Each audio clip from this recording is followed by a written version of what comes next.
we've started watching The West Wing again because there's some small amount of hope in American politics.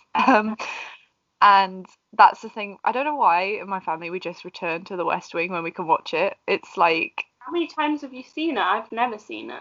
I think it's my second time watching it. It's my parents' third time watching it. But there's 7 seasons with 22 episodes each, and they're all like 40 minutes. So it's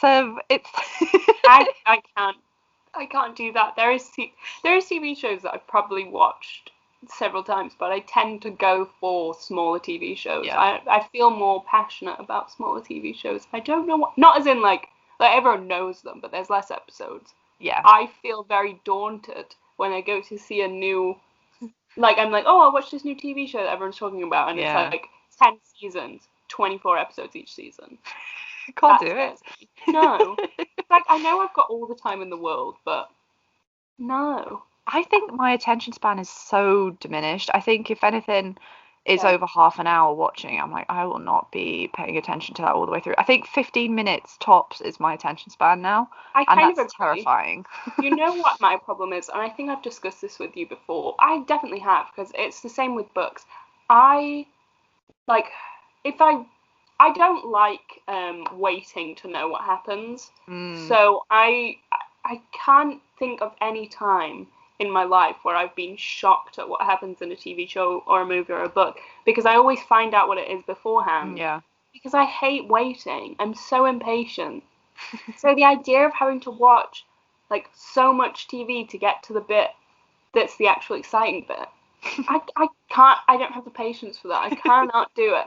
Like, I'm considering watching The Crown now, because please do. It's really good. I watched it, but I have no interest in watching the first 2 seasons because I only want to know about like Diana. The stuff.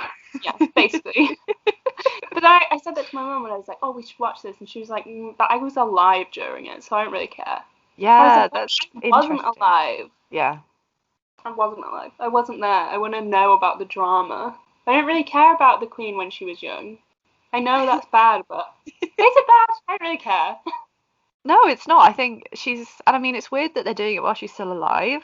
Is the other thing that I find weird. I always think that about not documentaries, what are they, biopics that people like that created while the person's still alive. Yeah. Unless you do like Elton John and you're basically in charge of your own biopic. Which makes more sense. Then the only example I can think of right now is when they did the Cilla Black biopic while she was still alive with Sheridan Smith, and I just found that really weird. Yeah. She died quite soon after that, and I was like, it was almost like you were predicting that would happen. No, because then you've still got to be mindful that the people that it's about are alive. So how much can you show? And I think because the royal family have always done like this propaganda-y thing. Yeah. And they've tried to control the narrative, and they had all this stuff with the media. And we did watch The Crown from the beginning.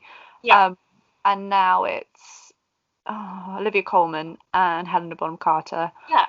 And I think it's an interesting thing they've gone for. And it's the guy, oh my God, what was he in? He was in God's Own Country. Yes, that's why I want to watch it.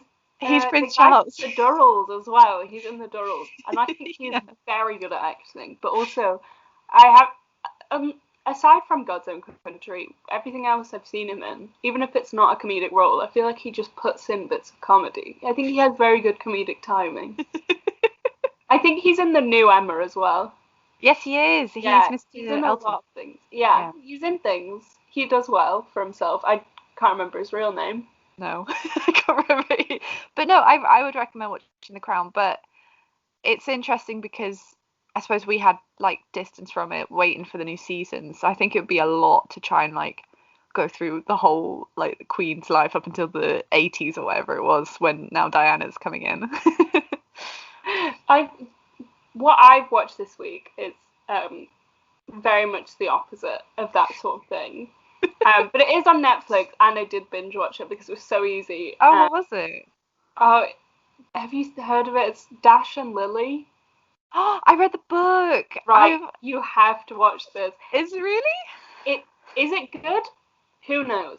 Is it cheesy? Absolutely. It probably is cringy, but it's so easy to watch. I could Right. just sit there and watch it. It's so nice and Christmassy. Like they put in all the best Christmas songs.